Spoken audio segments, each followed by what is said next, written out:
नमस्कार दोस्तों, स्वागत है आपका हमारे YouTube channel Ankita pressure shorts में, जहां हम लेकर आते हैं धर्म, इतिहास और अध्यात्म से जुड़ी रोचक जानकारियां। आज हम बात करेंगे एक ऐसे सवाल की जो कई लोगों के मन में आते हैं। भगवान परशुराम और श्री राम दोनों एक ही काल में थे, तो फिर दोनों विष्णु के अवतार कैसे हो सकते हैं? तो आइए इस रहस्य को समझते हैं और शास्त्रों और पुराणों की दृष्टि से। भगवान विष्णु के मुख्यतः 24 अवतार हुए हैं।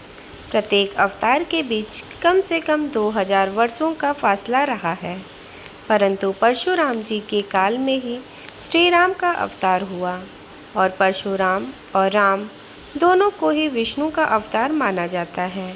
यह कैसे संभव है कि विष्णु जी ने एक ही काल में 2 अवतार ले लिए? परशुराम भृगुवंशी थे और श्री राम सूर्यवंशी। तो आइए जानते हैं परशुराम जी के जन्म के बारे में।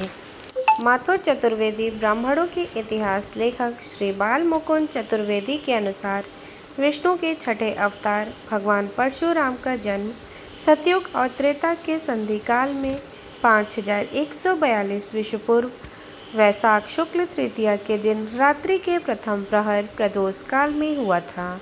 वैशाख मास के शुक्ल पक्ष की तृतीया तिथि को पूर्णवर्षो नक्षत्र में रात्रि के प्रथम प्रहर में 6 उच्च ग्रहों से युक्त मिथुन राशि पर राहु की स्थिति रहते माता रेणुका के गर्भ से भृगु ऋषि के कुल में परशुराम का प्रादुर्भाव हुआ था। वृश्चिक सत्यवती के पुत्र जन्मदग्नि रेणुका के पुत्र परशुराम थे।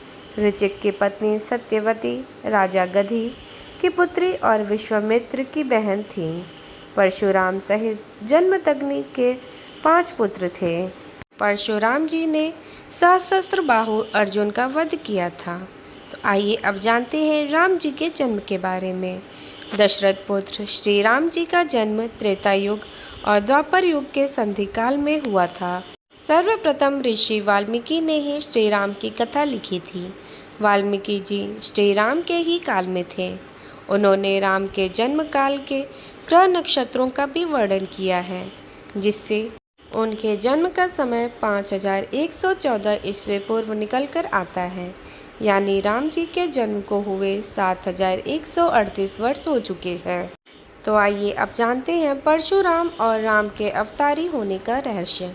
भगवान विष्णु के अवतारों के 6 प्रकार हैं: अंशावतार, अंशावतार, कलावतार, अवशेषावतार, पूर्णावतार और परिपूर्णवतम अवतार। परशुराम जी विष्णु जी के आवेशावतार हैं। आवेशावतार में भगवान विष्णु किसी शरीर का उपयोग करके उस शरीर से निकल जाते हैं या उस शरीर का त्याग कर देते हैं। भगवान विष्णु जी ने परशुराम जी के शरीर का उपयोग किया और जो कार्य करना था वह करके वे निकल गए। इसके बाद उन्होंने श्री राम जी के रूप में स्वयं ही अवतार लिया।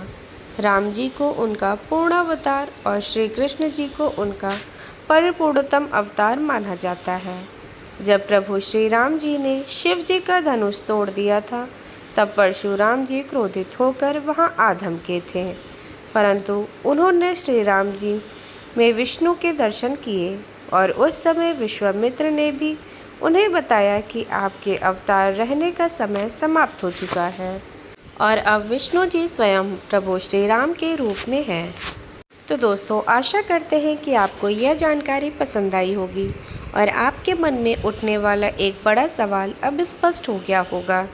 अगर आपको यह वीडियो पसंद आई हो तो कृपया लाइक और शेयर ज़रूर करें और ऐसे ही और रोचक विषयों के लिए चैनल को सब्सक्राइब करना ना भूलें।